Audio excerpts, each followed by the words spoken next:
Updating your payout destination on Gmail is a straightforward process. Follow these steps to ensure your payment information is current and accurate. Step 1. Sign into your Gmail account.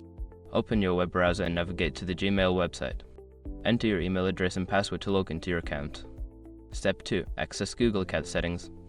Once logged in, click on your profile picture or initial in the top right corner. From the drop-down menu, select Manage your Google account to access your account settings. Step 3. Navigate to Payments and Subscriptions.